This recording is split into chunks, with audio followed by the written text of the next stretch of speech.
Welcome, listeners, to another episode of Panel Pals, the comic book podcast for thinkers. We're your hosts, Jack Stewartson. And Diane Hitchings.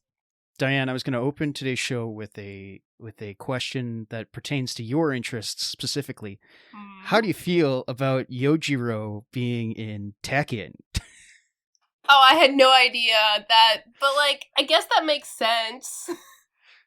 I guess. I don't know. I guess it makes sense. Is that the only Baki character? That's the only Baki character. He's fighting Ronaldo, the soccer player, I believe. And I don't know who else is in Tekken. Okay, for plot reasons or my own personal opinions, that's stupid and dumb. Put Baki in there. For sheer absurdity of the fact that it exists, and also the fact you said he's fighting against Ronaldo. Honestly, amazing. It's absurd. Great. You know what? Nothing makes sense. I'm so glad. Does it break canon because we know that... Oh no, was that Baki where they cross over the Street Fighter? No, that was Kangen Ashura. That was Kangen. But here's the thing. But Kangen crossed over with Baki. Exactly. So, you know what? It's all connected. And also, you know what? In Baki, all the presidents are real or whatever. So it's also the real world. So you know what? Having real people, it makes sense. It's all connected. All connected. Hilarious. Sorry, I thought I would bring that up as news for the opening of our show. Diane, how are you doing, actually? Better now that I know that news. I'm not doing too bad. I have been sick. The day after we recorded last, I got really sick. Literally had to leave work. And I've been sick since then, and I'm getting better now. So if I'm sniffly, sorry. I love being sick. So fun, especially when the weather's nice. It's awesome. I love just having to sit in my room all day. Well, I'm rooting for your recovery. I'm sorry to hear that. Yeah. But I will say, it's funny I say that, oh no, I have to sit in my room all day. I don't do that normally when I just draw. True. But still, it's not fun to be it's not fun to be around, right? Yeah. No. I get that. But I mean, it's a good thing my favorite thing to do is draw, which is still a thing you can do when you're sick. Imagine if my favorite thing was running or something. I would have had much worse of a time. True, or I can never write anything when I get sick. My brain gets so foggy. But you never get that weird fever fugue state where you just could have insane ideas that show up? No, never. I get that all the times. Well, all the time when I'm sick, and then you're just like, whoa, what the fuck did my brain just do? And then you're just like, that doesn't make sense in anything. I could never do anything with this, but I'm glad my brain decided to break for a little bit there. Thanks. Yes. How about you? Yeah, I'm okay. You know what I'm sick of? I'm sick of these fucking mosquito bites fucking up my shit here in Alberta. Haha, get wrecked. I don't have mosquitoes. Haven't had a mosquito bite all year. Haha. I mean, knock on wood. But, I know everybody's always like, I phone literally anyone to talk to anyone from Alberta, and they're like, oh my god, the mosquitoes are so bad. And I'm like, sucks. They're vicious. They're biting. They've learned to bite through jeans. I don't. Oh my god. I fucking hate this. I swear they're not scared of smoke anymore. Nope. You sit around a fire, you're still screwed. Get wrecked. Yeah. No. So I'm happy to be inside talking about comic books today. Woo! What a perfect day thing to do on a perfect summer day. Sit inside and talk about comics. Woohoo. Diane, we're at the penultimate episode of the Children of Watchmen subseries. Are you ready for today's discussion? I am intrigued to talk about this. I cannot wait to hear what you think. Okay, well, strap in. I have opinions, yeah. Get whatever you need. I wrote 10 fucking pages because I'm crazy. Oh, hell yeah. Don't worry. I got a snack. I got 2 drinks here. I'm ready. Hell yeah.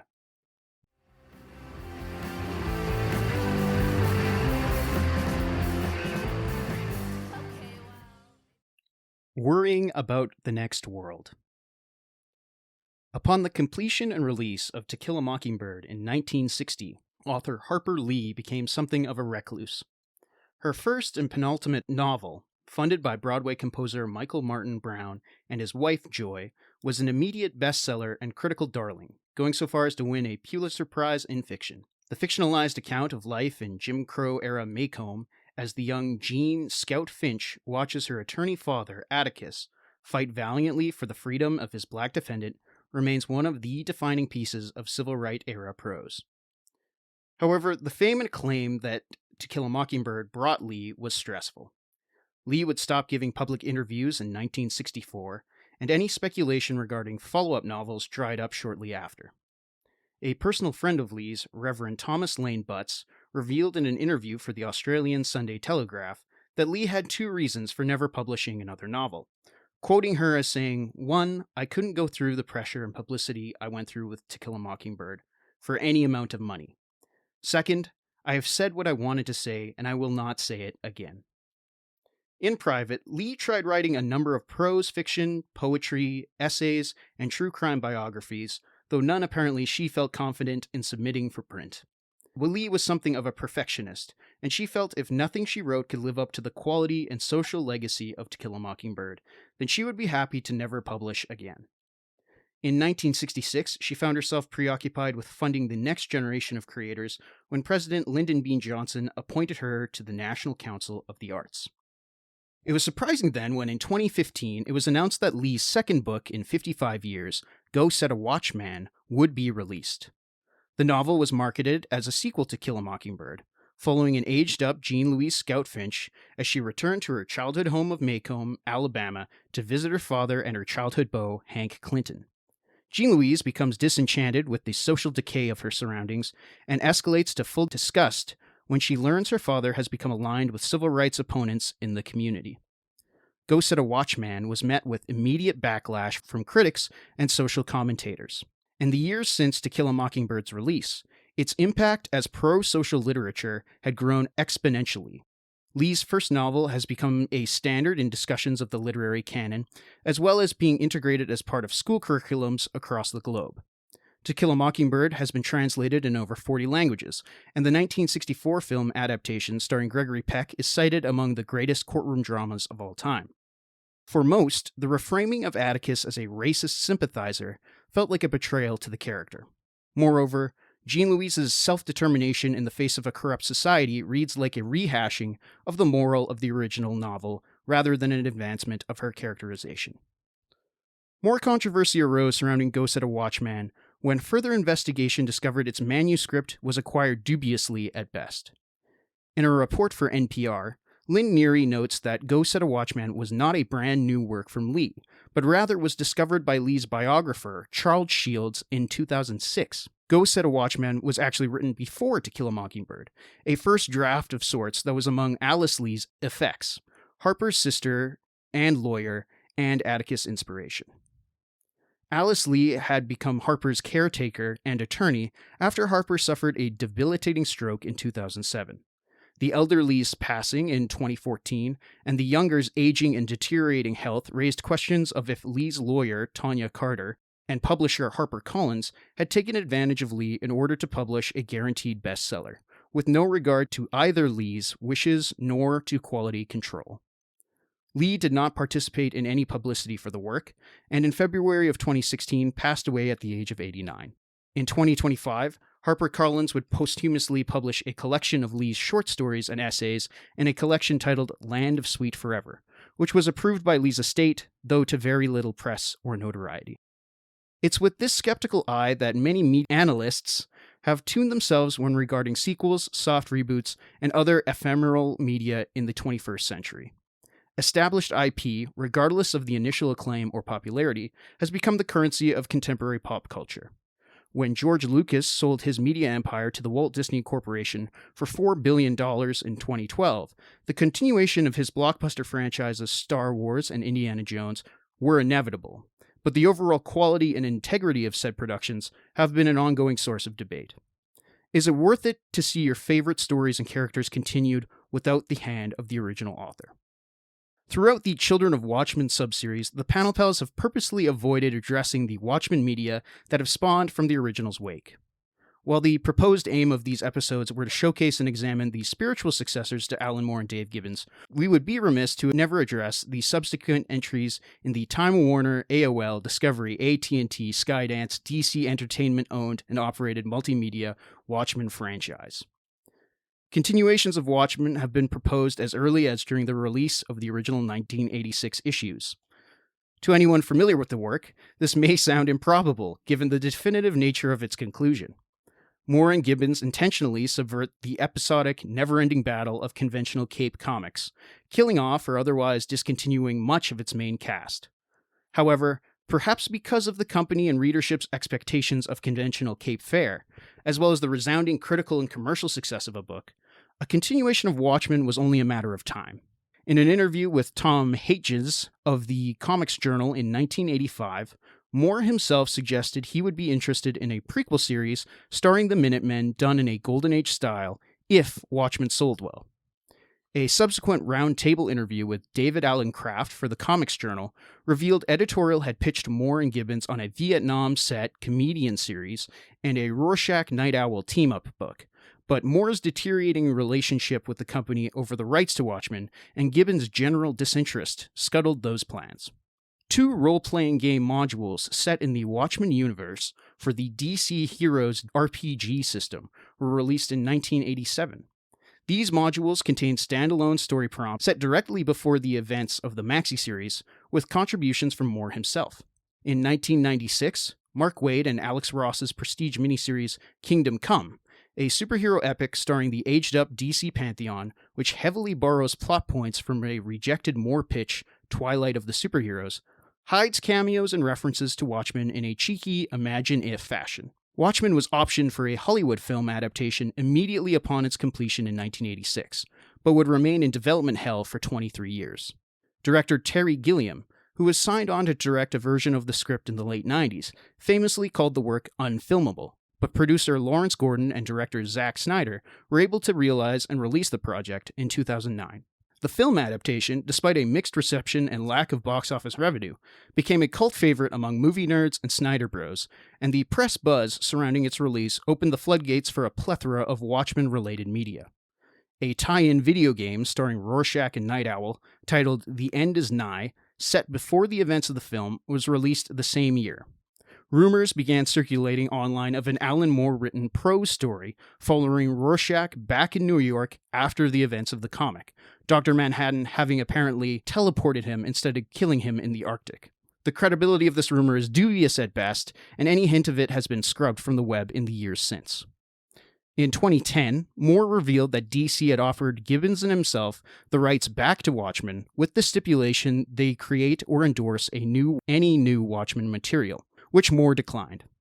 In 2012, DC would release 8 prequel miniseries and a one-shot starring the Watchmen characters by a number of high-profile creators, including Darwin Cook, Amanda Connors, J. Michael Straczynski, The Kuberts, Brian Azzarello, J.G. Jones, Lee Bermejo, Edward Rizzo, Steve Rude, Jay Lee, and the original Watchmen editor Len Wein under the Before Watchmen branding. 2 subsequent one-shots, Before Watchmen Epilogue, and a standalone Crimson Corsair issue, a new pirate story that was interwoven in the various miniseries, were solicited but ultimately cancelled, with speculation that Epilogue would have actually been a sequel to the original Watchmen.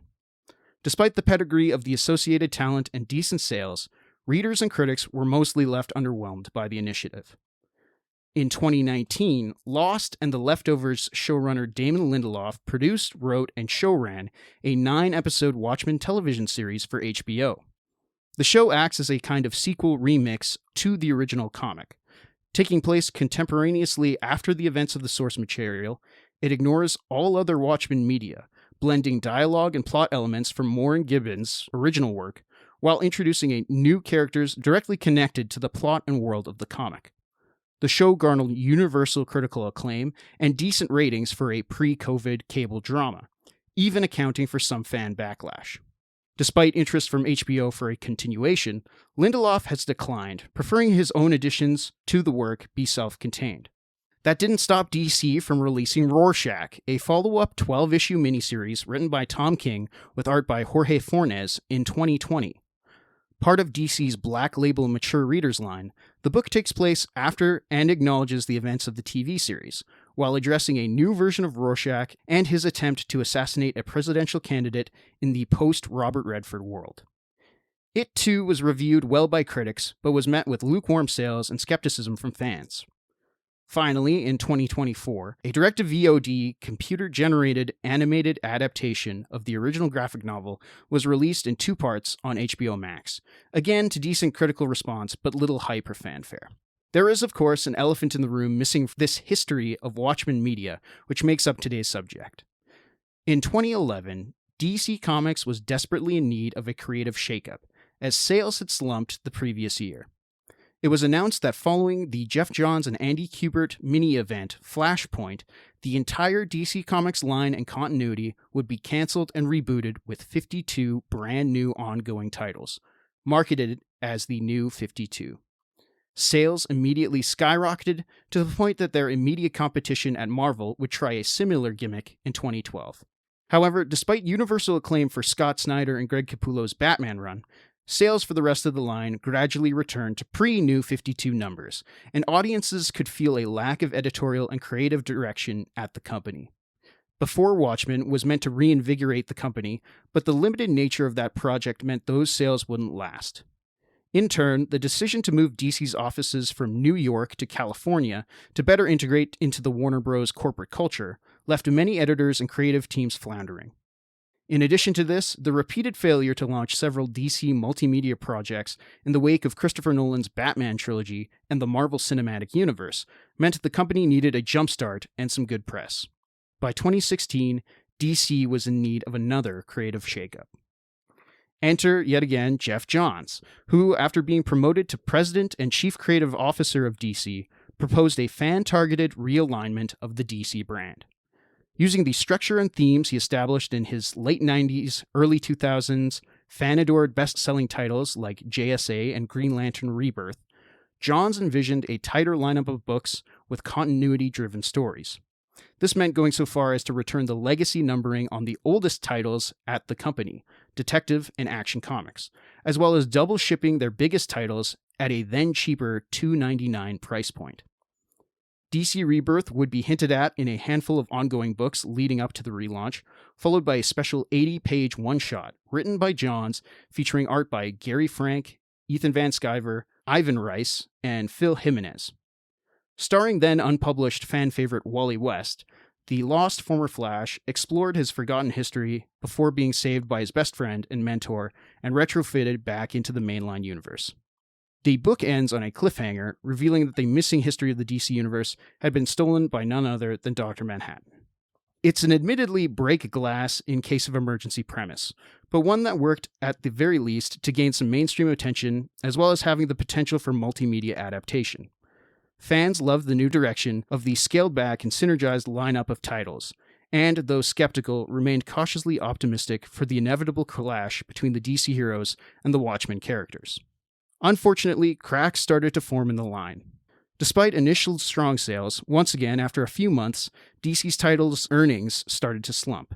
Readers began to lose patience with the slow drip hints between the Dr. Manhattan connection and what was going on in the DC titles. A number of books began to deviate from the tone established at the beginning of the Rebirth era, notably Tom King's Batman and Heroes in Crisis and Brian Michael Bendis' Superman-related titles, which gradually lost more and more goodwill with readers and critics. Corporate shakeups caused delays in DC's release schedule. Prices went up. In 2017, as part of a stopgap between DC Rebirth and Johns' next big event, DC released a 4-part crossover to tide over readership. Dubiously titled The Button, the crossover between the Batman and Flash titles written by Tom King and Joshua Williamson, with art by Jason Fabok and Howard Porter respectively, would address and hint the DC Watchmen connection. The final issue teased Johns and Gary Frank's 12-issue maxi-series and the culmination of the DC Rebirth era, Doomsday Clock. Named after the metaphorical countdown to oblivion that was used as a rhetorical device in the original Watchmen, Doomsday Clock is set simultaneously 6 years after the events of Watchmen and in the present-day DC Prime Earth. In 1992, Rorschach's journal has been printed, uncovering Ozymandias' alien invasion as a hoax.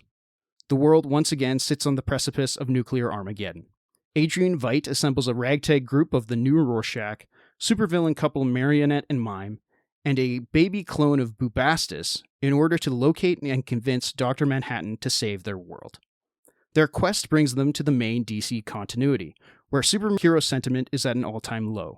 A conspiracy theory is being perpetuated that all metahumans have secretly been manufactured by the world governments as weapons of mass destruction. The Watchmen characters' investigations lead them to clashes with the classic DC characters, revealing that Dr. Manhattan had orchestrated the darkening tone of the DC universe by deleting key legacy characters and relationships as part of a multiversal experiment. He believes the fate of the metaverse hinges on a final battle between himself and Superman, which comes to a head as the world's heroes come to blows. Solicited as a monthly release beginning in January 2018, the initial issues were met with critical and fan acclaim. However, sentiment began to sour when fans and retailers noticed delays in Doomsday Clock's release schedule. Monthly releases became bi-monthly releases, became whenever issues were completed. The first 6 issues were released as a trade paperback prior to the completion of the series, before being recollected as one volume years after its final publication. Media outlets and fans initially speculated delays were due to the meticulousness of Frank's art, but it's since been blamed on Johns, as his role as a producer and head of DC Films, as well as show-running Stargirl, was likely keeping him from finishing scripts for not only Doomsday Clock, but also his 3 Jokers project and his still unreleased final Batman Earth 1 volume. Plot elements and characterization in Doomsday Clock became inconsistent with what was going on in the rest of the line, particularly Scott Snyder's Justice League-related titles and events. Fans began questioning whether or not the book was even canon anymore, as its final issue was released in December of 2019, a full 2 years after its debut. In 2018, Johns would step down from his executive roles at the company to start Mad Ghost, now Ghost Machine, contracting to DC for a handful of projects before splitting from the company entirely in 2023 and becoming an Image-exclusive artist-run co-op. Today, Doomsday Clock is remembered more so as a curious footnote in DC's publication history rather than as a Watchmen sequel. Sales of the single issues were solid and well-reviewed on most web outlets. However, it's rare today to hear anything at all about the book, let alone anything positive. Doomsday Clock does in fact remain canon, name-checked and referenced in Dark Knight's Death Metal, Infinite Frontier, and the New History of the DC Universe, and most recently, the DC All-In special. Before leaving DC, Johns himself would continue to address and hint at further DC Watchmen crossovers in the pages of his Flashpoint Beyond and New Golden Age series. And given the cyclical nature of mainstream superhero comics, it would be no surprise if those dangling plot threads were revisited in the future. Most curious, perhaps, is that the Bulletin of the Atomic Sciences official website makes reference to the series in its history of the real Doomsday Clock. But was it worth it? Is the continued revival of these corporate-owned entities ever worthy of their initial creator-driven iterations? Can there ever truly be a sequel to Watchmen? There are just some kind of men who are so busy worrying about the next world that they've never learned to live in this one, and you can look down the street and see the results. Harper Lee. Diane, what do you think about Doomsday Clock? So I went into this obviously knowing nothing about what you just said. I start reading, and I'm like, okay, it's gonna be a sequel to Watchmen. And then I keep reading, and I'm like, wait, what the fuck? Why is Superman here? Did I completely miss the cover? Yes. And then I'm like, oh, okay. This is gonna be it's gonna have, like, superheroes in it, I guess. Okay, sure. Well, you know what I mean. And then I keep reading. And then I keep reading, and I'm like, I can't wait to listen to Jack's intro, because I want to know why this exists. Now I know why it exists. This exist, indeed. Yeah, that was my biggest question. The obvious reason, right? Like, money. That's the reason this exists. Yes. Not a good enough reason for art to exist. Just opinion. But anyways, yeah, so that's my biggest question. Why? Also, I was curious to see if people liked this or not. So, like, people like this? People did like this. Keyword in the past tense. I think if you were to ask anybody today, they would say, oh yeah, that stupid Watchmen thing. And then they wouldn't talk about it. I don't think anybody remembers the major plot points beyond, oh yeah, Dr. Manhattan did something to Superman or something. Yeah. And, like, having reread this, I kind of get why that's the case. Did you read this while it was coming out? I was picking this up every month, and then every 2 months, and then whenever it was coming out, like everybody else. I was there every Wednesday because I didn't want to get spoiled. I remember really liking this as it was coming out. My issues began to arose when, I mean, we'll talk about that when maybe we talk about plot, but having read it since in one sitting, I see the issues with this. Mm-hmm. Yeah. I don't really say it. I don't really like it, and also I don't really find any merit with its existence. You're not alone, so hopefully that's not controversial. No. No. Yeah, because here's the thing. So all the superhero stuff, all the DC superhero stuff, that's connected to something then. Yes? Here's the thing. I was doing all sorts of research for this episode, and I watched a New York Comic-Con panel where Johns talked about the book and shared the first couple pages of the book for the first time in 2017. And the whole time he's describing it as, I want this to be standalone. I want you to be able to pick up Doomsday Clock, and all you need to know is Watchmen, and you need to know who Batman and Superman are, and that's it. Okay, so that's pretty much me coming into this. Right, and the problem with that is, no, you fucking liar, you wrote Rebirth, and Rebirth directly ties into this. You need to know some shit. But also, shit that happens in this doesn't match with the rest of the fucking DC books at the time. Does that matter to you as someone who probably knows how all this continuity works and stuff? Here's the thing. It shouldn't, right? Yeah. Johns is right. It should stand on its own merits. The problem, of course, being, I think it would be better if the rest of the DC books actually did tie in better than this. And maybe we'll get into that when we talk plot. But, why would you have it connect with the mainline DC continuity otherwise? Yeah. Because I'm for the most part, I was relatively okay with all these DC character cameos. And then it gets near the end, I guess, and then everybody starts showing up. And I'm like, what the fuck? Who the Why? fuck are any of these guys? No, literally, I was because obviously I don't know a lot about the DC superheroes. But I'm like, okay, and they keep coming, and I'm like, am I supposed to be excited about this? Probably. I am not the target audience. But when it was if it was literally just Superman, fine, whatever. You want to do a Superman versus Dr. Manhattan, sure. But it really got into the you have to know who all these characters are. You have to know who all these characters are if you want to understand this, and I know some of the characters. Or for its final message to be meaningful, which is another both criticism and something I like about the book, right? Okay, I get what Johns is trying to say. You do? Okay, good. Yes, but I can't wait to know what he's trying to. I can't wait to know what he's trying to say.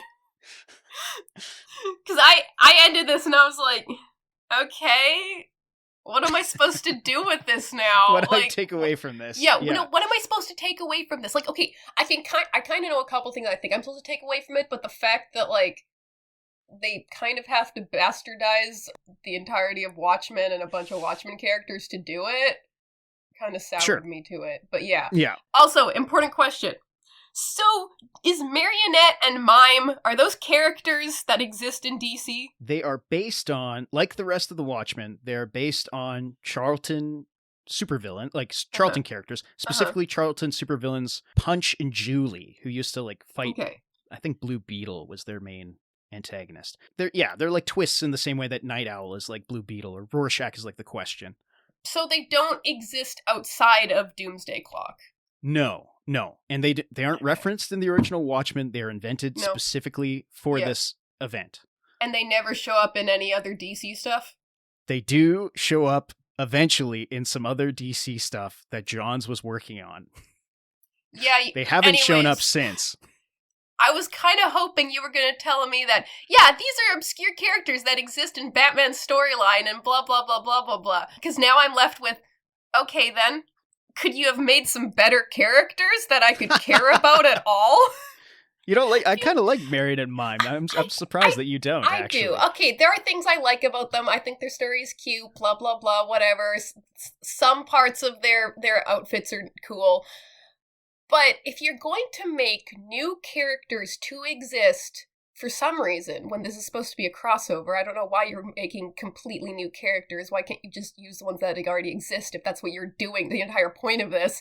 But if you're going to make new characters, can you make them just like, can you make them in a way that I kind of like care and that like they kind of affect the story more? They kind of just seem like they kind of drop off. That's my main criticism is a bunch of the characters just drop off the face of the fucking earth in this book. The reason for them to exist in the story, the reason they were brought into the story is so weak, and I don't care, and also I think it's stupid, and also I don't think it makes sense. I thought Adrian was supposed to be smarter than this. and then they don't do much. I do like how Mime's weapons are actually there. Obviously, they're actually there. He's not just pretending to hold guns. Duh. So I do like that he just has invisible guns. That's fun. I like that. Whatever. Their backstory is kind of cool. Just make a story about them then. Don't just put them in the middle of Dr. Manhattan doing whatever the fuck he's doing. I think, here's what I'll say about this book. Yeah. I think if you read the issues, if you read them as single issues, independent of each other, they're pretty good. Like, they're well written. They're beautiful. Like, this Gary Frank is an amazing cartoonist. Like, it looks great and it reads pretty okay, independent of each other. The problem is when you put it all together, stuff stops fitting together and it becomes less of a coherent plot. Yeah, I can see that. Like, if you're reading one of these every 2 months, and you're just like, yeah, I think this kind of fits, yeah, that makes sense, yeah, I don't really remember 100% what happened last time, but like, yeah, okay, cool. Yeah, you know, I get that feeling all the time when I'm reading manga that's released weekly and stuff, and then you go back and read the entire arc when it's done, and you're just like, I think this makes a little less sense, but okay. Yeah, that happens. But that didn't happen for my reading experience here. I read it all at one time. And so, unfortunately for them, I guess, I had to read it all at one time, and then I got to see all the glaring problems, because continuity, what? Also, what is the point of this existing? Besides the money? Yeah, that's what I want to know. Like, was there just like, who's the writer for this? Sorry. The writer. Geoff Johns. Did he have, like, this great idea for a story, or did he have, like, a theme that he really wanted to, like, bring to the audience and was like, yeah, the best way to do this is a Watchmen and DC superhero crossover, and this is how I'm gonna, like, give my idea to the audience? Because, like, I don't see why you would do that. He did. He explains it in interviews prior to the book coming out, and he's a little heavy-handed with it in the final 2 issues of the book. Okay. What Johns is trying to say is that the mainline DC continuity of both... No, forget it. What Johns is trying to say is that superhero comics have become way too cynical in the wake of works like Watchmen. And that is a problem when you're trying to sell these books to a mass audience of everyone. It means that you can't attach yourselves emotionally to these characters. That's what Johns is trying to say. He's trying to say, look, I'm going to contrast these 2 worlds. And don't you like it better when Superman's just like a nice guy and he's like solving problems, and Batman is a detective and he's solving problems? Not when they're just assholes to each other and they're constantly in the muck and the mire of, like, quote unquote, the real world, the way that Watchmen is. Wouldn't it be better if maybe perhaps Watchmen was a little bit more brighter and happier than its initial cynical conception? Yeah, okay, then this doesn't stand on its own. Exactly. Also, Johns, no offense, buddy, but you're part of the reason why DC got so dark and cynical in the wake of Watchmen. Like, you wrote Flashpoint, which is all about all the superheroes become assholes. Like, that's the whole point of Flashpoint is what if all of the DC heroes were fucking murderers and insane? You don't get to take it back. Like, or maybe you do. I don't know. Yeah.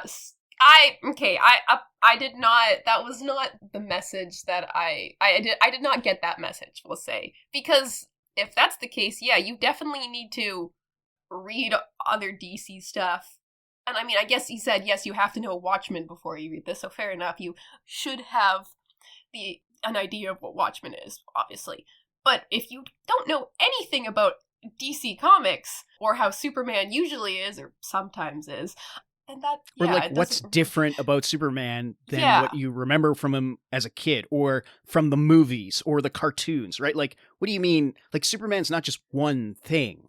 Yeah, because unfortunately, what I got from this is, I liked all these characters when they were better when they were just in Watchmen. The Watchmen version, the Watchmen characters in this are all, like, worse. I don't like them. It's like the very definition of we made a sequel and we had to fuck up the characters to do it, and you're just like, okay, you've just tainted the original now by making the sequel, by just making stuff up for the sequel to make sense. I mean, in one particular case, I definitely agree. I don't know. I think, well, for one thing, of the original Watchmen cast, only 3 of the characters show up, right? Like, thing 1. Yeah. I think of those 3, only one in particular is like, has their character completely assassinated. I think Ozymandias is done dirty in this fucking work. But yeah. I don't know. I think, granted, Dr. Manhattan kind of just reverts back to before the end of Watchmen, right? Like, he's back to his inhuman kind of sanitary version that he was. Which is a big problem with what sequels do. The amount of times that a sequel will happen and it just kind of, like, reverses, like, character development just because they want the sequel to exist, and you're like, cool, so we're just doing the same arc again. Except I think they made that worse for Dr. Manhattan in this. I think they reversed him to, like, even farther back, and I'm like, okay. Yeah, right. But yes, I think they did Ozymandias. They made him suck. They made him lame. Like, his plan doesn't make any sense. He's like a moron. Yeah. Like, is that what Johns is trying to say? Like, well, if you put these real people, quote unquote, in the world of the DC universe, like, yeah, that plan doesn't make any fucking sense. Like, yeah, of course aliens won't solve world peace. We have a million aliens walking around in the DC universe. Like, they're like, yeah, Superman's an alien. Yeah, okay, yeah. And exactly. So, like, yeah, of course it doesn't make sense because you took the continuity of a story and put it in a different story. Just make your crossover AUs, just keep those as fan fiction. You don't have to publish them. Or you can publish them, I guess, if you want, but, like, at least admit they started on AO3. That does bring me to a point of, like, I do wonder, I know, it's bad to speculate on books that don't exist, but I do wonder if it would have been better if Johns just wrote an Elseworlds or a What If where the Watchmen characters just existed alongside the DC characters. And what would that look like? Rather than having them, like, step through a portal into the DC universe, which is, like, kind of lazy, right? Like, yeah. I'm like, I get it. You need the story to happen. Like, they don't even address really that, like, Superman exists in the Watchmen unit. Like, Action Comics #1 was printed in the Watchmen universe. Yeah. I think they kind of offhandedly, Ozymandias might mention that, but, like, wouldn't that be, like, weird if, like, fictional characters were, like, the main population of a planet? Wouldn't that, like, kind of fuck you up or something? I don't know. Yeah, I think I read about this in a Heinlein book once. Yes. I know, yeah, it's like, honestly, I think it probably would have been better if they did just give Adrian brain cancer, because then it would make sense why he's just being like this. Why he's crazy, yeah. Or just, like, a weenie? I don't want to be like, they just took everyone's aura away, but they kind of did.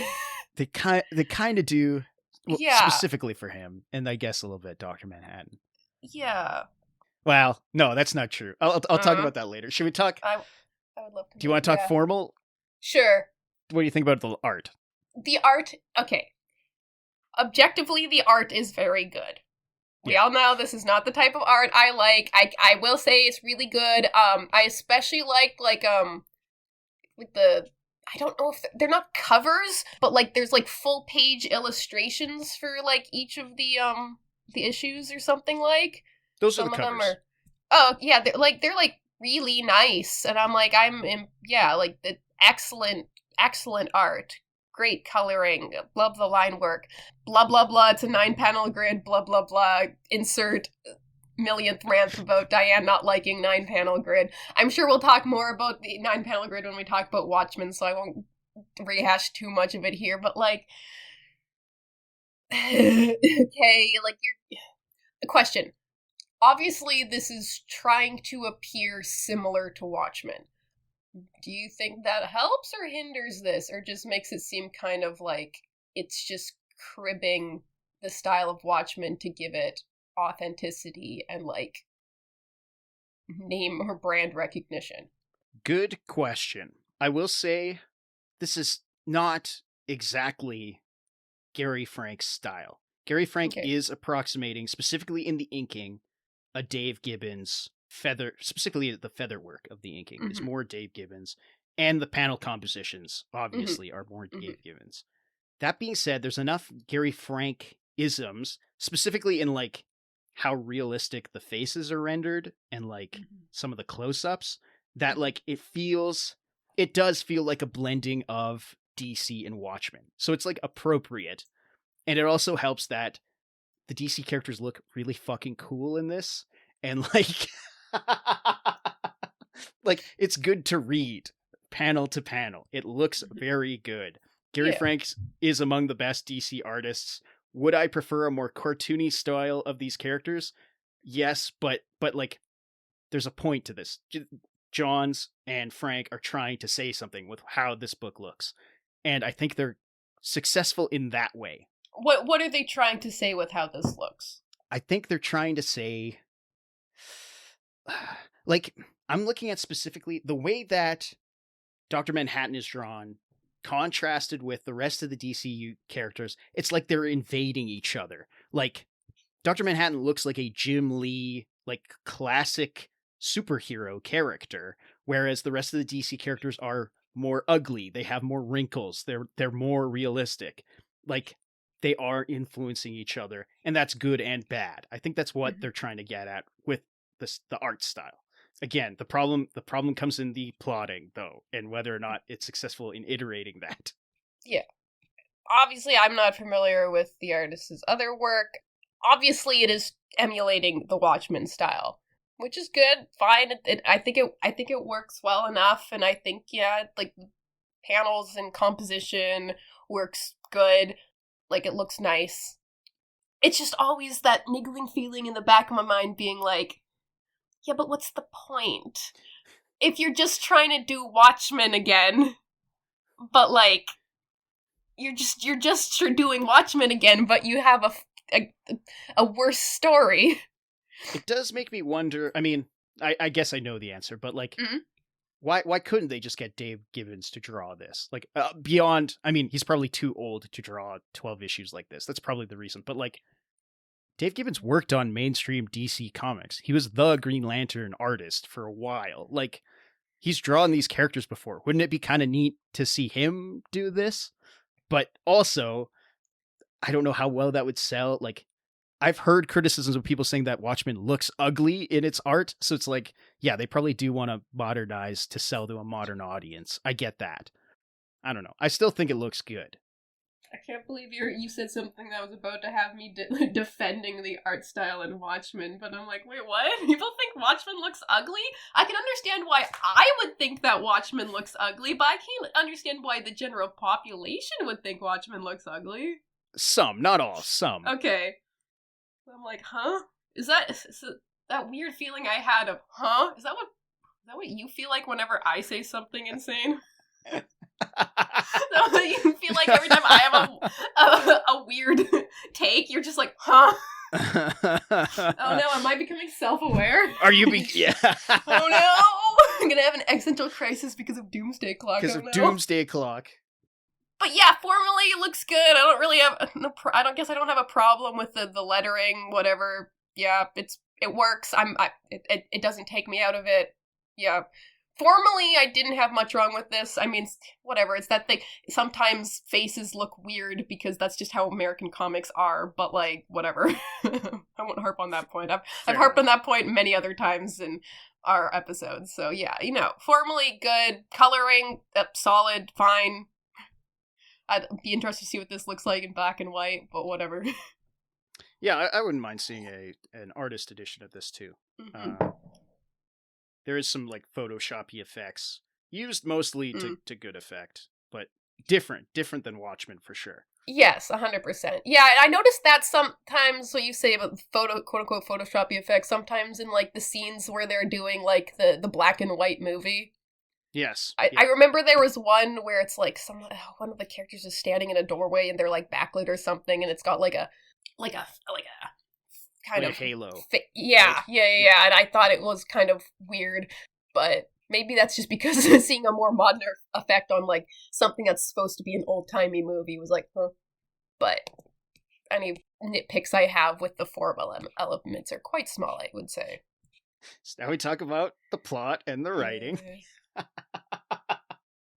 I think we have to say or have to at least discuss, who do you think is stronger / would win in a fight? Dr. Manhattan or Superman? What a...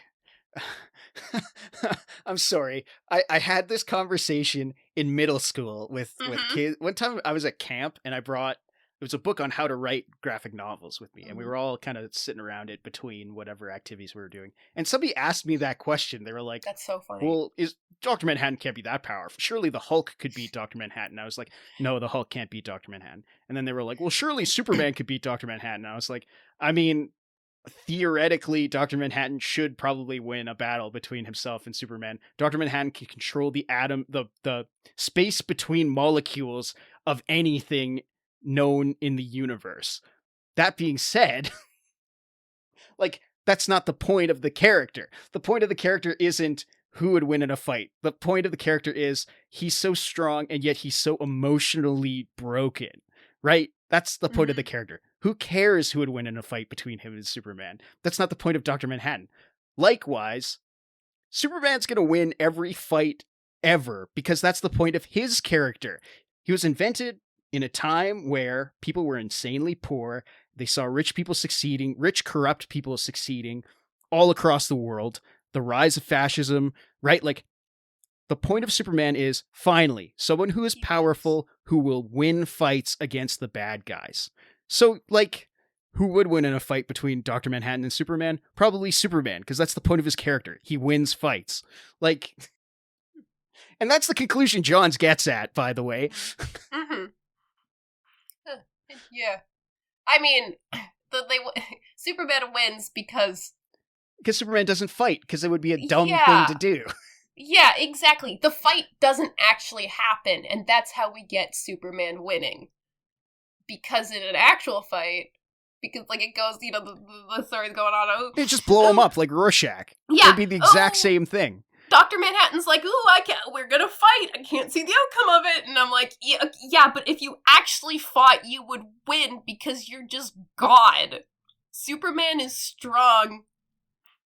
He's like the strongest dude that exists. But if you take the strongest dude that exists and put him against someone who has literally the powers of God, well, oops, the strong guy's not gonna win. So you have to find a way to write around that, which is what happened. Right. Because if they actually decide to have like a real anime style fight, well, I don't know what kind of flashback we're gonna have to get Superman to have some kind of power up halfway through the fight, but what Johns posits is Superman is a avatar for the DC like the DC franchise, DC as a company. Superman is an avatar for that, which means that whatever the franchise needs him to do, he will accomplish, right? Likewise, Dr. Manhattan is omnipotent, right? He is the most powerful being in his universe, thanks in large part to logical magical realism, right? His powers are based entirely in science. The only magical thing about him is that he survived being in a tachyon field. Well, everything else that he can do. No, you don't. Dr. Manhattan is all-powerful because that's the way he was written. That's what they decided. They decided he has crazy powers. No, it does not make sense. No, yes, it is. It does. It's magic that he survived. And sure, we'll just believe that he has all these powers because he survived the accident, whatever. But no, he has those powers because that's what it was decided when writing. Sure, it doesn't make sense. But yeah. But he comes from a realm of magical realism, of logic, right? Mm-hmm. So the clash is between straight up fantasy, power fantasy, versus magical realism. That should be where the conflict is. And it's sort of hinted at, but John's basically logics out, well, Superman's more popular and people like him more, so we would win. And also Superman's like a good guy. So he's just... Right, and he's nice. Like, yeah, he's a good guy. He's a superhero for the people. Yeah, so, look at that. Why would you want to fight that? Oh, yeah, no, he's good. Obviously, he wins. Duh. That being said, so, I feel mixed on this, by the way. Mm-hmm. I feel like kudos for Johns for not having a big anime fight where the entire, Superman's throwing universes at Dr. Manhattan, and Dr. Manhattan is, dividing himself into millions of himself to do a million-man punch or whatever. That would be stupid. That would be hack and cringe. Except he does have the rest of the universe fight Dr. Manhattan. And that's I love that issue. That's one of my favorite comics of all time. But even I know that's fucking hack and cringe. Yeah. It is funny drawing the parallels to anime fights because it really is. It really is the entire supporting cast tries to fight the big bad antagonist. They all die, and then the main character shows up who was obviously not as powerful as the bad guy they're about to fight, but they win because they are the good guy, and also, I'm not gonna say plot armor, but something kind of similar. Anyways. Oh, no, it is plot armor. It's explained in the text that Superman has plot armor. I'm literally describing all this, and I'm like, this sounds like I'm talking about, Bleach or something. But anyways, this is just how anime works. It always does that. But it's just funny. Yeah, I never didn't think about, I should reread this thing just imagining, Superman as the protagonist of a shonen battle manga. And then reread this and see how different it feels. Who would win a fight, Goku or Dr. Manhattan? Honestly, who would win in a fight? Saitama from One Punch Man or Dr. Manhattan? Or Dr. Manhattan. Yeah. I mean, I'm a big proponent for Saitama being one of the strongest characters ever, just because that's how the story works.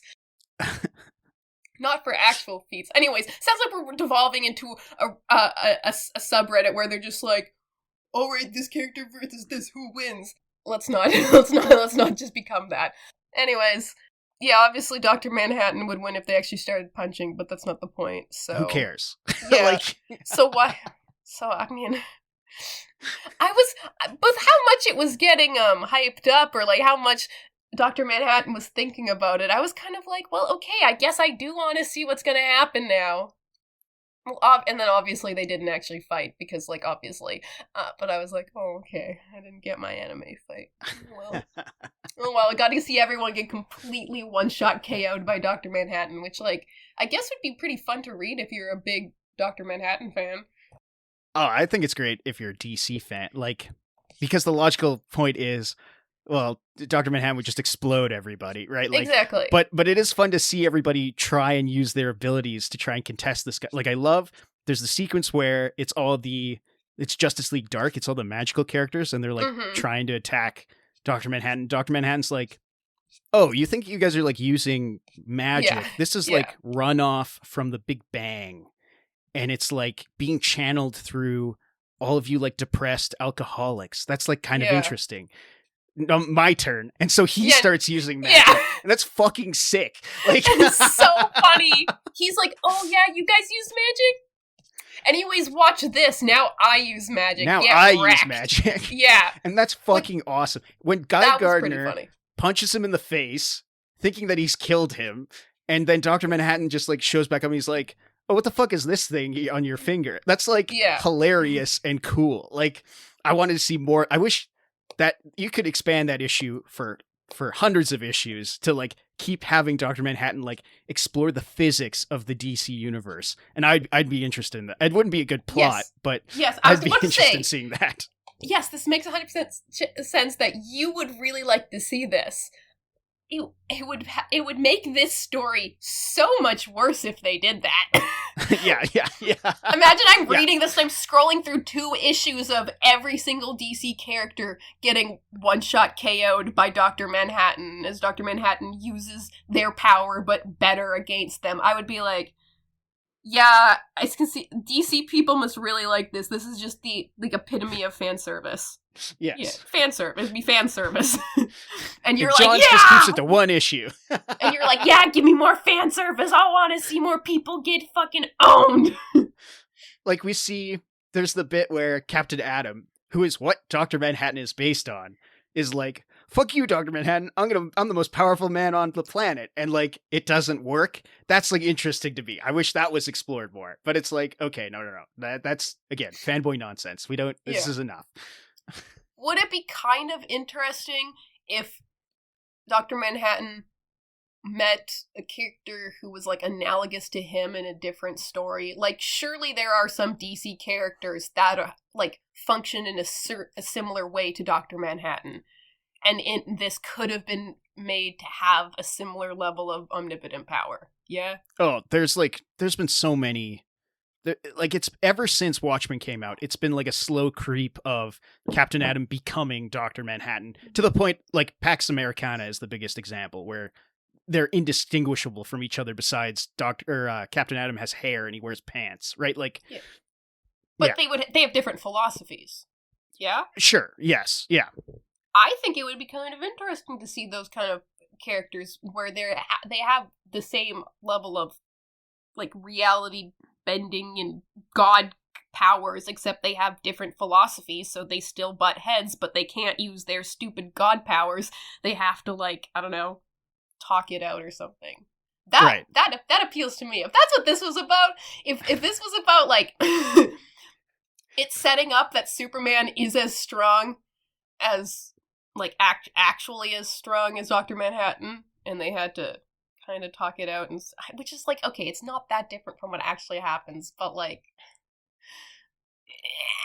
but maybe Superman should be in this more, is what you're saying.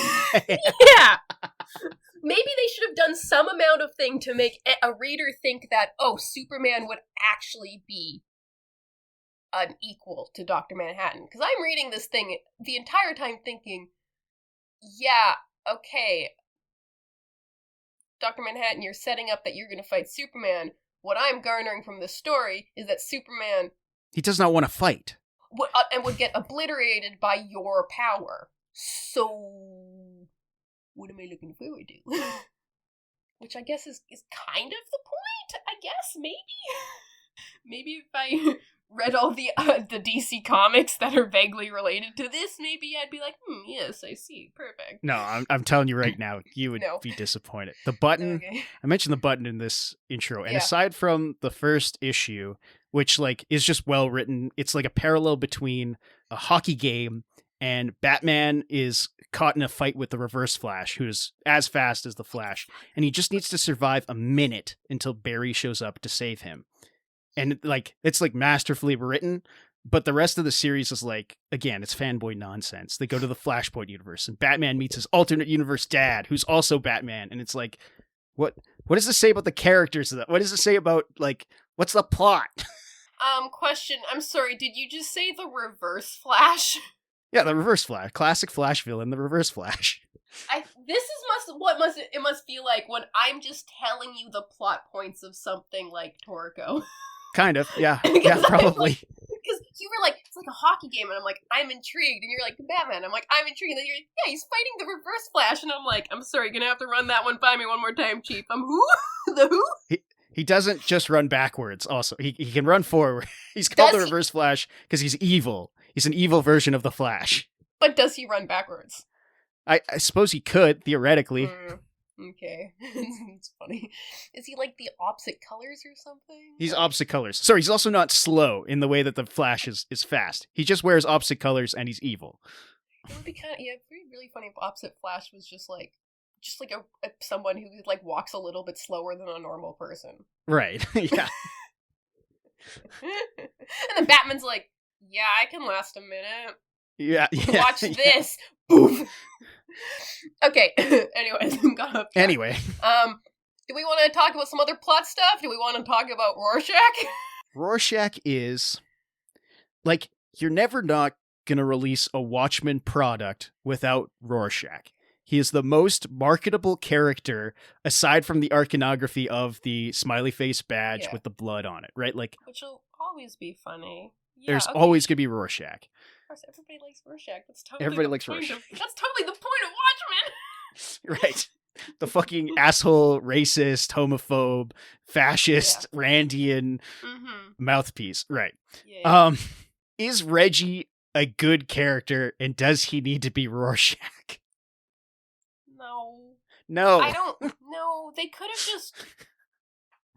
Why isn't he Mothman? He was trained by Mothman. Why wouldn't he be the second Mothman? Why is he Rorschach? Besides the fact that his dad is the psychologist from the original Watchmen who is treating Rorschach. There's no other connection between the two characters. They don't share the same philosophy. Nope. They don't share the same trauma. Nope.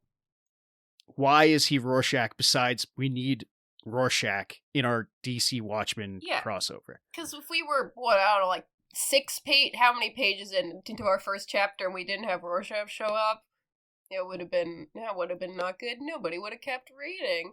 Right. Yeah, no, like I'm reading this, of course, with no context for what this is or anything, and I'm like, okay, cool, interesting. I missed the fact that this is going to have DC characters in it.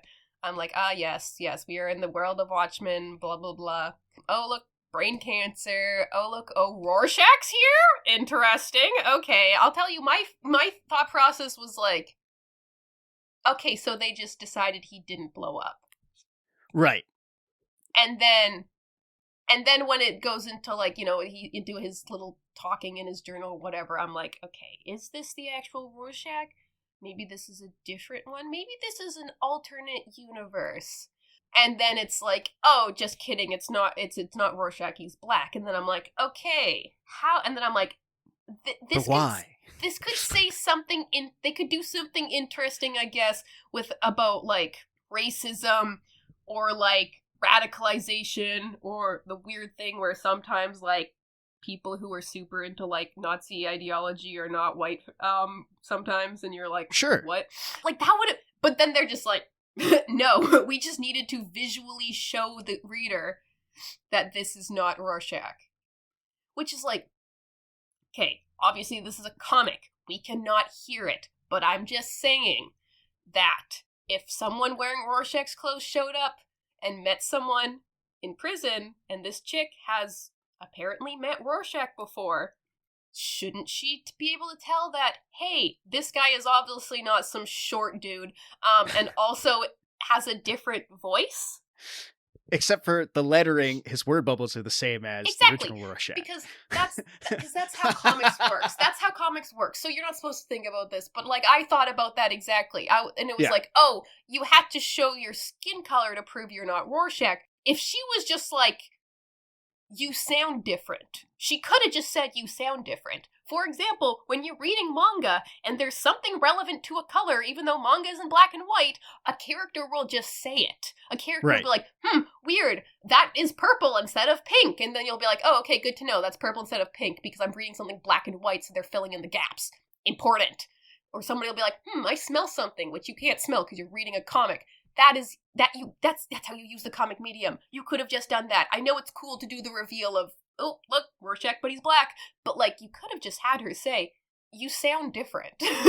You're not Rorschach. Right. And he could have still been like, no, I'm Rorschach. And she's like, no, you're not, you freak. And then I think it would have fit his character more at this point when he's so adamant that he's Rorschach. If he does nothing to prove he's not Rorschach, but she's like, you sound different, I know you're not him. it could even be like, ooh, the reader, which one of them is reliable? Probably not Rorschach, because Rorschach is a freak, but like, also, we don't know. We want it to be the real Rorschach, because we like this character. Anyways, right. Whatever. And here's the thing. If Reggie was a better character, if like he did anything to affect the plot, we wouldn't be questioning this. At this point in time, I'm like, wait a second. I read this very recently. What happens to him? What happens to him? Huh? I don't remember what happens to him in the end. Why does Adrian need him for his plot beyond to spring Marionette and Mime? Like, I guess he needs people as part of this survey team to go explore the DC universe. Yeah. But why this guy? Like, surely you could find someone who is more emotionally stable and who would like will actually trust you. You didn't have to lie to him about this guy wants to cancer. kill you. He wants to kill you, Adrian. Like, I promise you, Adrian, you just have to go on the internet. You'll find some people out there who are hardcore defending you. And then you could bring them on your team, and then you could just kill them whenever you want because you don't care. They're just some weirdos you found on the internet. Like, whatever. Where is Daniel? Where is Sally? Like, I get, they sort of justified in, like, I don't know what John's gonna do if he sees Silk Spectre again. But it's like, yeah. But these are, like, the only two people you know. Like... Yeah, but here's the thing. You can't have Laurie and Dan in this comic. Sorry, Laurie, not Sally. Yeah, yeah. You can't have them in this comic because it wouldn't work for how they ended. Well, none of this comic works for how anything ended in Watchmen, but specifically you can't have it with Laurie and Dan because I guess technically if you're going by how Watchmen is, they get a happy ending. They wouldn't be a part of this because they've done their thing. They're in hiding. They get to hang out together. Dan gets to fix his dick somehow, probably. Good for them. They do hint in the end of Watchmen that they might go back to being vigilantes, and that Laurie might start being more like her dad rather than her mom. 100%. But unless you really decided to fuck people's characters up, which, I mean, could. You did that with Ozymandias, but unless you've just really decided that, there's no way that they would be like, yeah, sure, we'll help you, guy who fucked up our world and then that got leaked to the world, and yeah, we totally help you to fix this. No, we're leaving our life doing our thing. Shut up, Adrian.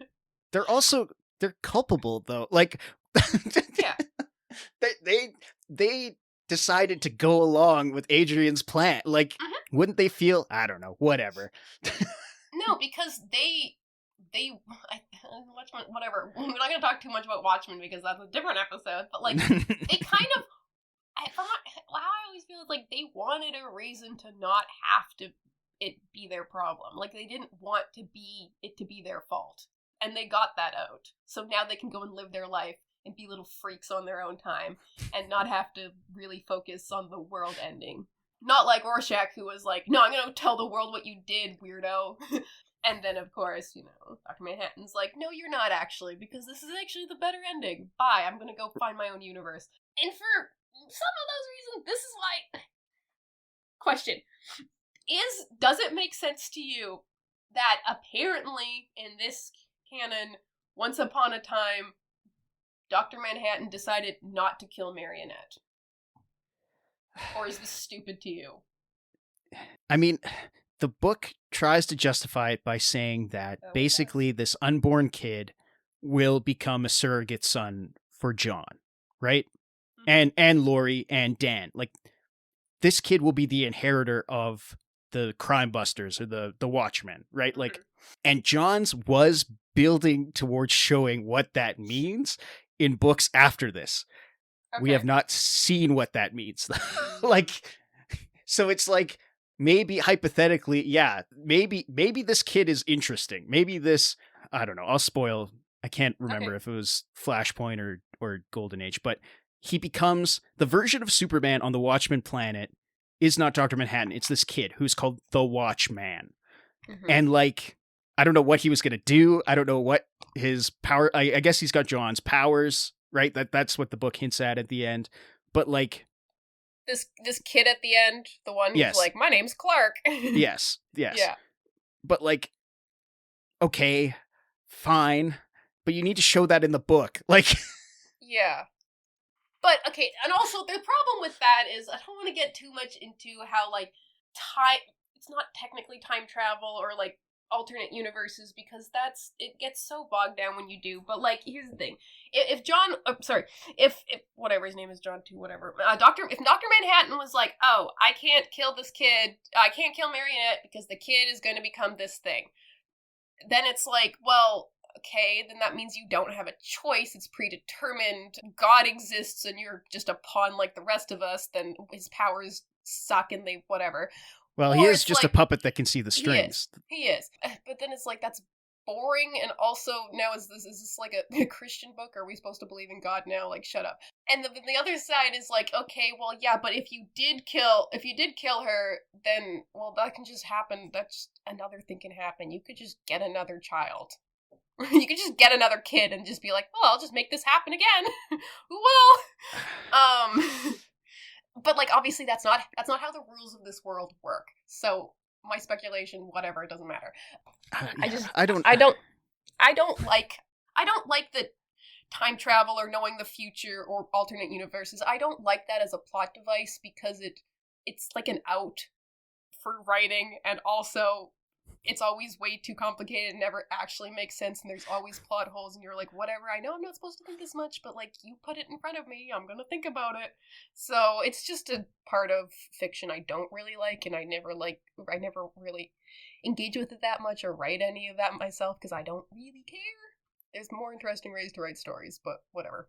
How about the DC cast? How do you feel about... the Joker exists. That's true. Yeah, fair. The Joker's in this. It makes sense that he vibes with Marionette and Mime because they're all weird freaks that look weird. Woohoo! Yay, that makes sense. They're wearing face paint. Haha. There's speculation early on in the series that it was going to be revealed that the Joker is the lost son of Marionette and Mime. And thank God that was not the case. No? The Joker's just here, and he vibes with crazy people, and all the crazy people from Watchmen end up like, he like attracts them, basically. Like, yeah. I kind of find that interesting. Again, he doesn't affect the plot in any meaningful way, but oh well. I like the Joker. Cool. He captures Batman. He captures Batman. He beats the comedian. That's kind of fun. Yeah. Oh yeah, right. Did I forget the comedian was here? Oh yeah, and the comedian's also in this. I forgot about that. I too have questions. Hey, what do you mean? You're just here, dude. John just borrows him. Yeah, and you're like, fair enough, whatever. Plot point. Technically, whatever. It doesn't break canon. They set it back at the end of the story to where it makes sense. Yeah. In between him getting thrown out the window and him hitting the pavement, he was in the DC universe. For like 6 years or what? Yeah. For 5 years. That's sure. That is also crazy. Yeah, which is, I guess, hey man, you gotta live for 5 more years, but then you have to go back knowing you're about to die, so whatever. I mean, at least you gotta do stuff like meet the Joker. That's Again, fun. maybe that should have been hinted at in the mainline DC books at the time, but oh well, whatever. Yeah. I like the comedian. I think the comedian is an interesting character in Watchmen, so it's fun to see him shooting the Riddler's kneecaps. I think of all the characters, I guess he's the one that kind of works the best in DC because he does seem like he could in some ways, just because he's put in the context of a lot of the Batman characters. It does seem like he could be like someone that Batman would have to fight at some point. That's slightly different than his normal rogues gallery, but like it would kind of work. He's a weird, insane freak like the rest of them. That works. I don't know what the point of him being here is, other than because it's Watchmen iconography. Yeah, he's Watchmen iconography. That's why. Because I'm like, because we're not going to do a Watchmen thing without mentioning the comedian. Yeah, we have to have the smiley button somewhere here. It's like I kind of wish they would have said something like about his inclusion. Like they would have like made some thematic statement. Maybe there is and I missed it because I didn't read all the DC books. But like, do you think there is, or is he just here because? Well, it's like we gotta have Rorschach, so we gotta have the comedian. No, I think it's mostly that. It's like, oh, don't you want to see a rematch between Ozymandias and the comedian? I mean, not really, No. but okay, sure, Not you could show really. us That that. was Don't you want to least see the comedian fight the interesting. Joker? I mean, not really, but okay, sure. I I'm guess it glad looks you kind of put that. neat. Yeah, that's fun. I mean, yeah, once all the Batman villains started showing up and all that stuff, I was just kind of like, wait, so like, what is the point here? What are we doing? Why does it have to be Watchmen? I think that's the biggest question I have. Is to do this plot, why is it Watchmen? Could it be, like, why isn't it Spawn or Invincible or Mortal Kombat or Thomas the Tank? Like, it could be any number of franchises Also, doing this hypothetical crossover. Like, if you were saying that, like, Black Adam, that is like the version of, is like kind of like like Dr. Manhattan. Is that what you're saying? Captain Atom, yeah. Captain Atom. Sorry. Why wasn't it just Captain Atom instead of Dr. Manhattan? Then you could have just kept it all DC stuff. You wouldn't have had to. Because it's more exciting when it's Dr. Manhattan. Because, yeah, you get the people to be like, ooh, more Watchmen content! Yes, because we hold Watchmen to this high pedigree as literature. Not just as comic books, but as literature. So, there's probably good intentions. When making this. Oh, yeah. No. I think Johns does love Watchmen. Yeah. Like, clearly he loves Watchmen. So does Gary Frank. Mm-hmm.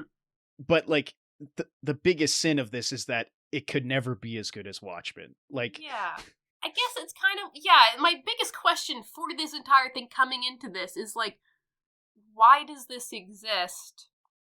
Because I'm looking at it as existing as Watchmen media. And I am one of those people who, I have, like, okay, I've watched the movie, which is just telling the same story as the comic book, so it's not extraneous material, you could say, even though it's kind of extraneous. You've seen the movie? What do you like the movie? Oh, yeah. You've seen the movie. I'm an apologist for that movie. Yeah. I think Zack Snyder is illiterate. I don't think he understands the tone or, like, the thesis of Watchmen. Yeah. He thinks Watchmen is cool, where it's like, and I don't know. Yeah, we'll get into what I think Watchmen means in the Watchmen episode. Yeah. But, like, as an adaptation, it's very pretty looking. I love the production value and the production design of it. I think all the actors are very good. Some of the changes they make are so funny, and I love them, and it's like, some of the changes are hilarious. Yes. I'm like, yeah, why not do that? God, amazing.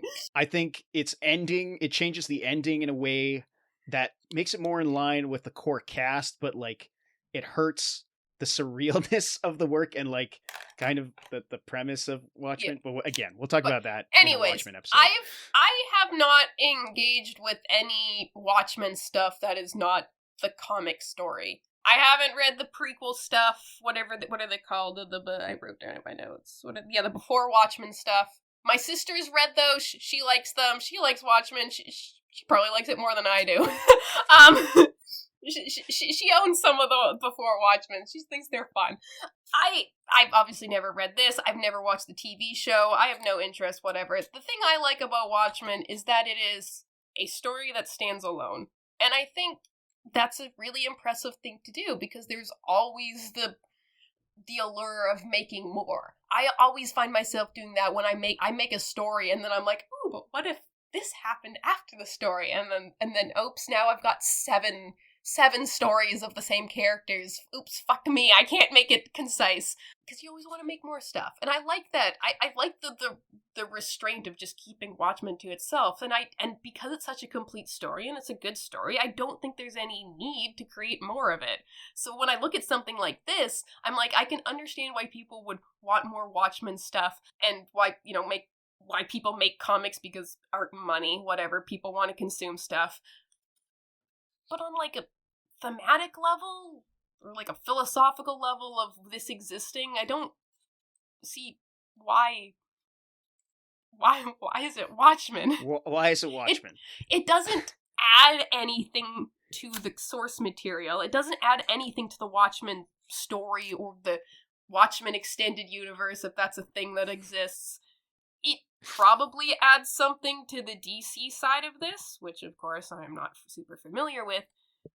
But Why? I always come back. Why Watchmen? Besides the fact that Watchmen's cool. And yeah, I want to know who wins, Superman or Dr. Manhattan. But I don't think that's a good enough reason to make it. I mean, but therein lies your answer is, I mean, even as a kid, I wanted to see Batman fight Rorschach. I'm an adult now, and I know that would be stupid and hacky, and like... And Batman would win, obviously. And Batman would win, obviously. But, like, there is part of you that, even today, like, I've been thinking about, like, if I got an opportunity, would I write a Watchmen sequel? And the answer is, yeah, of course. I'm tempted to enter that pool. I know for a fact it wouldn't be as good as the original Watchmen, but I'd give it a shot. Sure, why not? I think that television show is brilliant. I think of the Watchmen-related media, aside from the original work, it is the best. It's spectacular. It's one of the best comic book adaptations of all time. And that is a sequel to Watchmen. That works. But again, it's also self-contained. It adheres painstakingly to the book, like, despite being a sequel. But it has something to say about, like, race and the 21st century and, like, police violence. Like, it's trying to say something.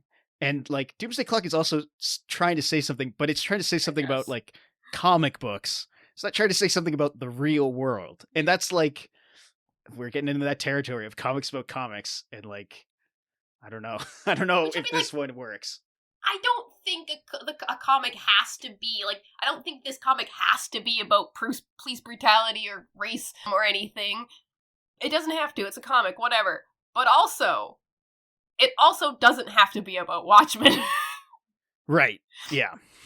If you're going to make a sequel or something to Watchmen, which is a series that is saying so much about the real world, and you're making something that says absolutely nothing about the real world, then maybe you shouldn't have used Watchmen.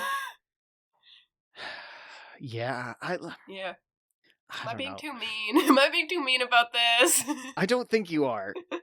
I think going into this, I thought I would be way more apologetic for one thing. It sounds like I hate this book, and I don't. But, like, aside from guys like me who have been reading DC Comics for 30 years, what is the appeal? What is the say about culture and society? Not really anything, right? Like, but I mean, like, if you like DC stuff and know, more about DC than I do, and you just want to read something and, pass the time with 400 and some pages, there's no reason not to read this. So it looks good, whatever. If you want to read comics, go for it. But, like, if you're coming at this from the Watchmen angle, maybe just go read Watchmen again. Yeah. If you're a fan of Watchmen, you're probably not going to like this. But if you're a fan of DC, it's at least interesting. Yeah. Yeah. Yeah. So, like, me coming from the angle of this being a Children of Watchmen series, and also coming from the angle of knowing more about Watchmen than I do about the DC stuff, and also I don't care about any of the DC stuff. If I cared about superhero comics, I would read superhero comics, and I would know more about DC and Marvel than what I do from what Jack makes me read. So for someone like me, this is not for them, obviously. Because I literally spent the entire time reading this being like, I can't wait for Jack to tell me why this exists. Because I didn't, I didn't hate reading it. It was fine. Like, it told a story. It told a story. It does. There is a story. Do I think that it makes sense? I do not believe that the Mariette and mime part makes sense and should have been included, which is really funny, as that's the only thing that was really made up for this. I wish you would have told me they were just obscure Batman villains. That would have made so much more sense in my mind. Except for they come from the Watchmen world. Yeah, but so they could have just... They could have gone from the DC universe to the Watchmen universe back to the DC universe. I wouldn't... Well, I mean, obviously, I don't think it would work with the continuity of DC, but I wouldn't have been mad if it was like, oh yeah, by the way, Joker has just always existed in the Watchmen world. He just lived in a different city, and he's actually crazy or whatever because he saw the alien invasion and now whatever, he's fucked up. I would have been like, sure, whatever, it's a comic, it's a crossover, I'm gonna accept that continuity for this story. I would have been like, okay, sure. Again, Diane, you're not far off, because at the same time that Johns was teasing Doomsday Clock, he was teasing this other event called Three Jokers, because Batman somehow gets omnipotence when he's fighting the new gods. It's a whole thing. And his test to see if his powers are working, he asks, what is the real name of the Joker? Which has never been revealed in continuity at that point. And the answer is unanswerable. There are 3 Jokers. Ooh. And like, speculation was that it was going to be resolved in Doomsday Clock, that we were going to learn who these 3 Jokers are, and maybe one of them was from the Watchmen world, right? Like, and that didn't happen. That didn't happen. The Joker's it happened in a just different here. book. Joker's just here. Yeah. Which Joker is it? I don't know. You don't get to know. He's just here and he's having a great time. And I'm like, I think he's probably just having the best time of any of us here. Better than any of the characters, better than me reading it. He's just enjoying it. Yeah. So you still like it? You still like Doomsday Clock? Not as much as I did before we started this episode. Oh, you liked it better before I started talking? Sorry.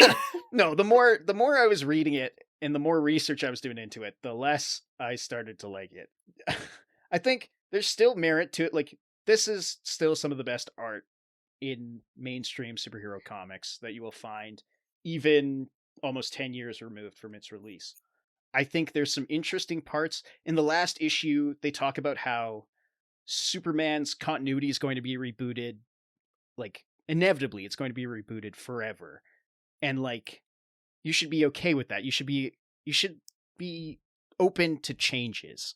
And I think that's, like, he's right. Like, yeah, we shouldn't be fucking fanboys on the internet because they changed somebody's hair color in an issue of whatever like, we should look at what the story is trying to say and, like, what these characters mean to us, right? Like, that's what's fun about superhero comics, is that stuff changes. There's an interesting bit. This isn't even like criticism. There's an interesting bit where John teases crossover with Marvel, where he's like, in 2030, Superman is going to fight Thor and the Hulk, and the Hulk's going to die and save the DC universe. And like, I think that's like kind of cute. And like, Johns did end up writing a DC Marvel crossover this year. So that's like kind of interesting. Again, that's like fanboy nonsense. I love the issue where Dr. Manhattan fights everybody on Mars. You did mention that you think they absolutely ruined Ozymandias' character. Want to talk a little more about that? By the end of the book, he's like a buffoon. His plan doesn't make any sense. So he's going to the DC universe. Like, I can accept that he's going to try and find John because he's desperate. His plan's been found out. He thought it would be foolproof, and he didn't account for Rorschach. So he's going to go try and track down John to bring him back to fix the crisis. But as soon as that plan stops working, like, I don't understand why he wants to contribute to the Superman conspiracy theory. Like, how is that going to help him solve his problems? Other than maybe him trying to become ruler of the DC universe, which would be like, even if that were the case, like, he wouldn't win. Like, there's no way that Ozymandias could account for, like, when the DC universe gets invaded or when the multiverse, like, erases itself every 5 years. Like, what's his plan? I don't quite understand it. And then in the end, he's like a buffoon. He gets shot by the comedian and he's like bleeding in the street. And then Reggie like says, I'm going to throw you in jail. And that's it. That's all that happens. He doesn't learn anything. Yeah. Like I said, I think it kind of just should have given him brain cancer, honestly. It would have made more sense if he was just insane from brain cancer. Yeah. And it would have made more sense if he had brain cancer, because he did spend a lot of time around Dr. Manhattan. And we know what happens when you do that. And the psychic squid phenomena, which, like, they explain in Watchmen, is demonstrated in Doomsday Clock, that it isn't just that when the squids arrived in major cities that, like, it just, like, killed people. It, like, caused your brain to explode, and it drove people into craziness until they died. Like, you'd think that would affect you if you were the main perpetrator of that, but whatever. Yes, if we got to the end of this and it was just revealed this is all like a crazy hallucination. I don't know if the I'd classic, be okay with that either. The classic, it was all a dream. Yeah. No. You can't get away with that. Would it make more sense? Yes. Would it be a better story? No. It would probably piss me off a lot, but at least I've been like, well, it makes sense. He hallucinated some chick who's dressed up like a marionette. Okay, sure. Fair enough. Yeah. I think, honestly, my biggest problem is that after reading Watchmen, I did not feel any need to know anything more about these characters. I didn't feel any need to know what they did next. Would it be kind of cool to be like, oh yeah, well, what happened to Lori and Dan? Did they go buy a house? Are they fighting crime? Did they break up? They probably did. But, like, I have no real need for that. So when I see a continuation of Watchmen, there's nothing that makes me feel strongly about reading more about these characters. Because all their stories came to a logical conclusion. So they do what they have to do. They kind of reset Dr. Manhattan's character a bit so that there can be a story. And I'm just like, well, now we're just doing Watchmen again then. So that's why I felt most of this time being like, yeah, but what's the point? Why Watchmen? Because the characters already came to their logical conclusions about their characters and their story, because Watchmen was supposed to be done. So why are we doing this? Other than, of course, make money, we want to see Watchmen characters. People want to see Watchmen characters. There's probably a lot of people out there who were like, yeah, but I want to see more of Rorschach doing Rorschach things. And it's like, okay, guess what? You can actually find more about these characters if you want. You want more Rorschach doing Rorschach things? Go read fan fiction. Go read the Japanese Watchmen gay porn comic. Yeah, because I'm like, do you think that at the end of Watchmen, all the characters, their stories are done? Or do you think there's characters that need to be fleshed out more, or more character arcs that need to happen? Well, except for at the end of the book, John says, in the end, nothing ever ends, and it's left on a of course. ambiguous cliffhanger. Yeah. Here's the thing. Yeah. And this was inevitable. There was always going to be someone was going to have Batman fights Rorschach in a comic at some point. It's too tantalizing for adolescents and the adolescently minded to not do.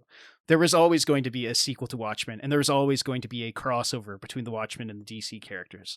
Just like how, inevitably, I will put money down on this, there will be a Star Wars Marvel crossover in the next 5 years, right? It all lies in execution. Like, can I imagine a better DC Watchmen crossover? No.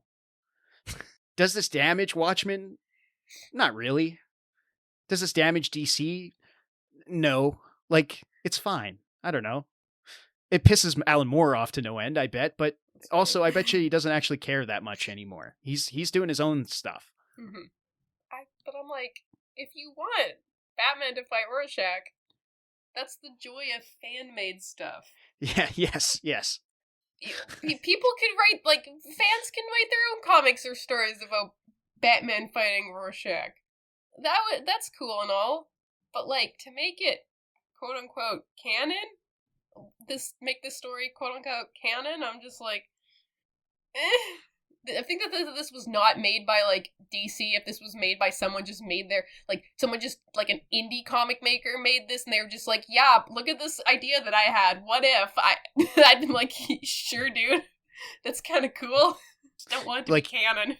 Yeah, I get that. And, like, this sort of isn't canon, right? Like, no other Watchmen material has referenced Doomsday Clock. It's just DC stuff that references Doomsday Clock. Yeah. Has there been much Watchmen stuff since this, though? Well, there's the TV show, which completely ignores this and before Watchmen. And there was the Tom King Rorschach book, which we will never talk about on this show, which also ignores this completely. No, I just, we'll talk off air about why we won't cover.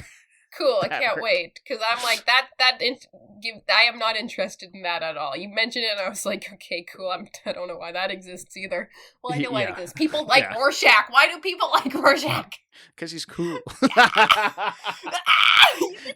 Whatever. Because it's a great character design, and he does cool things in the narrative. He does cool things, and they didn't do enough to make him unlikable. Yes, you can make him short and ugly, but guess what? The freaks who want to be like Rorschach are also short and ugly, and also incels. Like me. So it doesn't work! They should have just made him look like a Chad. It would have probably been worked better. Anyways. It's so funny. Whatever. We'll get onto that in the Watchmen episode, but yeah. Great. Oh, you talking about how this didn't really affect much. I'm like, dang it. Am I caring more about this than other people? Am I caring more about this than Alan Moore cares about this? Oh yeah, big time. Cringe. Big time. Shit, that's pretty cringe. Guess I'll stop. I should stop caring so much about this comic that I learned existed in the past week. And then it just ruined my day for a couple days. Like, I can't emphasize how much this was a big deal when it was first, like, hinted at, and then when it was coming out.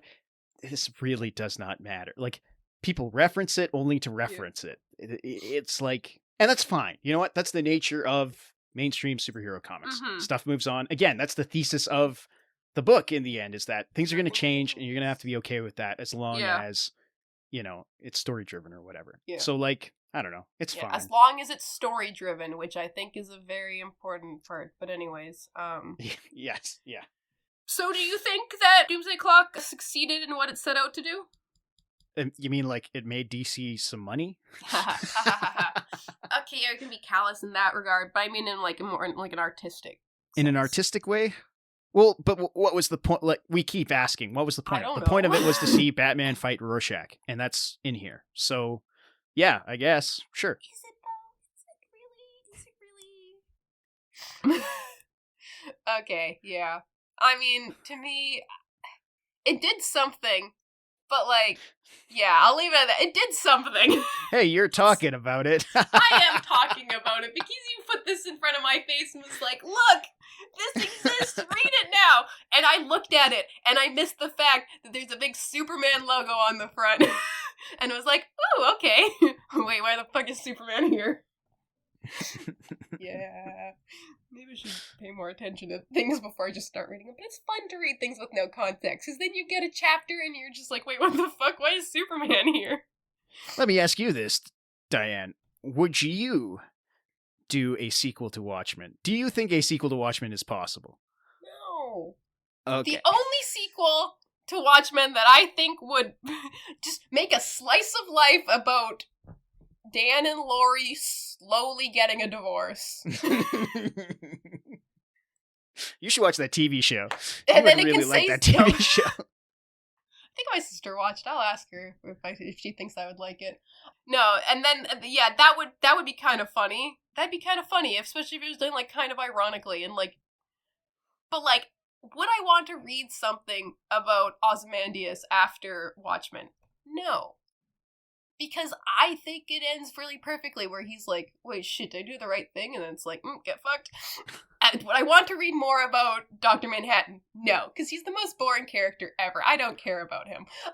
Get to that. Do I want to read more about Rorschach? No, he's dead. We know everything we need to know about Rorschach. Who else? Is there anyone else that matters? No, not really. Comedian? So, I mean, he's dead also. He's dead. Yeah. Yeah, so it's like, there's not really anything, I don't think there's anything that needs to be, I don't care about the lives of anybody who survives and continues to live, because I don't think that's really the point. So there's things you could make hypothetically. You could make this, you could make something about Dan and Lori going off and doing their life, and she accidentally becomes her father, and Dan becomes more of a weenie because that's the only inevitable conclusion for his character. Sure, you could do that, but like, that sounds depressing. It does sound like something I would read. I would read it because I'd be like, sure, as long as it doesn't like suck its own dick too much. That'd be kind of interesting. But I don't really think, and like, the most thing that makes sense for me to make is literally just a gay porn. Watchmen, gay porn. Watchmen, gay porn. Exactly. That's literally that would make sense for me to make, and that what I would want to make, because, like, let's be real, that makes sense. How about you? Would you make sequels? Yes. Yeah. Mm-hmm. I've thought about it. I won't pitch my fan fiction here on the podcast.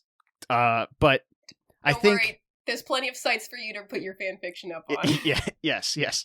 But I think you could address the same way that Watchmen addresses the social climate of the 20th century through the ironic use of superheroes. I think you could do it again today. And lots of people have done it today, but I think you could do it in the Watchmen universe. I mean, that's what the TV show is also. Like, I think there's enough successful experiments to show that, yes, it's possible, as long as you stay true to the themes and like the point of the original. It could be done. I'll leave it at that. Interesting. I would love to hear more about your fan fiction. I actually would. I would love to hear more about about how you would do it. I assume you are saying that your idea for a quote unquote sequel would be to, like, kind of retell Watchmen, but, like, in current day. Not. It would be a sequel. It wouldn't be. Okay. It wouldn't be a full retelling. Like, characters and plot elements from the original would be prominent, but I think like enough has happened in the years since Watchmen has come out that you could say something about the real world in the Watchmen world again. I don't know. Does that make sense? That's so generic. No shit, sense. Jack. Yeah. But I look forward to your fan fiction about this. I can't wait to go find it on AO3 and give it a read. Yes, yeah. Fair enough. Yeah. I don't know. Do we have anything else to say? Do you have any final points? Way more blue penis in this than the original. You know what? Good on DC for printing a book with blue penis in it and not putting him in a super suit. Yeah, that would have been so. If I read this and for some reason Dr. Manhattan is wearing a superhero outfit, I would have been like, oh no, what have they done? They've bastardized it too much. So yeah, good on them. Good on DC for not printing 1 million tie-ins, except for they printed 2 tie-ins, so, like, not good on them, but whatever. I could easily see that issue where they all fight Dr. Manhattan, that could have easily been expanded into its own miniseries, and thank God it's not. You know what? You should write that. What you should do is you should write it, you should draw it, make the change you want to see in the world, make the art that you want to see. That's the point of being an artist. When you find that the thing you want doesn't exist, you can make it. That would make for an maybe I'll use that as my warm-ups from now on. That'd be interesting. Okay. And then you do that, and then you'll put it all together. I can guarantee you people would buy that at conventions. At conventions? Yeah, this is my Watchmen zine. Yeah. I think that I would be tempted to buy that. I'd be like, cool. I want it. Because, like, hey, if that's a thing you want as a DC fan, I'm sure there are other DC fans out there who would be like, hell yeah, I want to see more of Dr. Manhattan beating the shit out of every DC character ever, using killing their the own Flash powers. And the Atom. Yeah. Flash is running super fast to, like, I don't know, try to reverse time or whatever he does, and then I exist at all periods of time. I see things 4-dimensionally, bitch. Yeah, Dr. Manhattan is just just moving as fast as he is beside him, but, like, not really putting effort in. He'd be like, so this is what it's like to move it faster than the speed of light. That is interesting. What if I just... And he just sticks his arm out and clotheslines the Flash and is like, yes. Wouldn't that be cool? Wouldn't that be fun? That's Wouldn't it be fun if Dr. Manhattan looked at Hawkman and was like, Hawkman? Sorry, I thought you were going to be looked at Hawkman and was like, Hawk Tua? Hawk. My brain is broken. Anyways, would you recommend Doomsday Clock to people? If you like DC Comics, I recommend Doomsday Clock as a curiosity. If you like Watchmen, you should watch the TV show. You should stay far away from Doomsday Clock. Yeah, fair enough. I similar opinion here. Thanks for listening. You can find me, Jack Stewartson, on Blue Sky at Phantom Power Press, spelt with an F. You can find me, Diane, on Instagram at @onelittlegremlin. That's _little_gremlin. If you'd like to follow the show, you can do so on Blue Sky and Pink Leap at Panel Pals Podcast. All of our links are in the show notes. Please rate and review on your podcast provider of choice. Panel Pals is a Jack Stewartson, Diane Hitchings co-production with editing by Jack Stewartson. Our musical theme is found by Stemchamp.